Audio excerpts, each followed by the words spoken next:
A nurse has been found guilty of murdering 7 babies and attempting to kill 6 others while on shift at a hospital in Cheshire.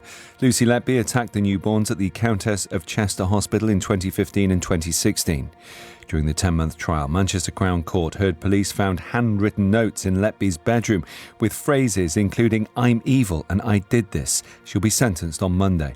Detective Superintendent Paul Hughes gave evidence in court.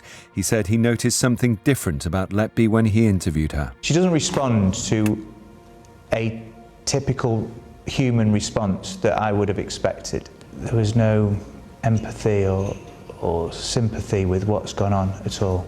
She is a killer, and using her words, she is evil. The government has ordered an independent inquiry into the case to examine the circumstances surrounding the deaths. It'll also consider why concerns raised by doctors who worked with Lucy Letby were not taken seriously by managers. The Countess of Chester Hospital says lessons will be learned.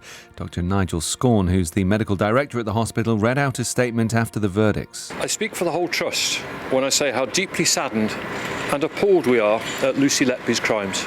We are extremely sorry that these crimes were committed at our hospital, and our thoughts continue to be with all the families and loved ones of the babies who came to harm or who died. We cannot begin to understand what they have been through. There are concerns the inquiry won't have legal powers to compel witnesses to give evidence. Nazir Afzal is a former chief Crown prosecutor for the northwest of England.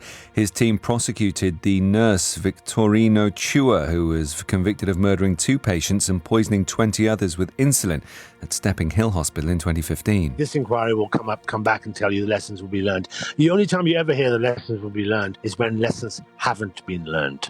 And I really don't think that a non-judicial inquiry has the powers to hold people to account, which is important here. People are held to account for what they did. It's not just a fact-finding, which is what I think this inquiry will do. In other news, 3 men involved in a bomb plot against lawyers working for the National Crime Agency have been convicted at the Old Bailey. Jonathan Nuttall, Michael Soda and Michael Brodel will be sentenced next month for conspiring to plant 2 explosive devices in London's legal district in September 2021. Nuttall was being pursued by the NCA over the seizure of assets worth £1.4 million. Train drivers are to stage a fresh strike in their long-running dispute about pay. Members of the ASLEV union at more than a dozen train operators will walk out on the 1st of September ahead of an overtime ban the next day.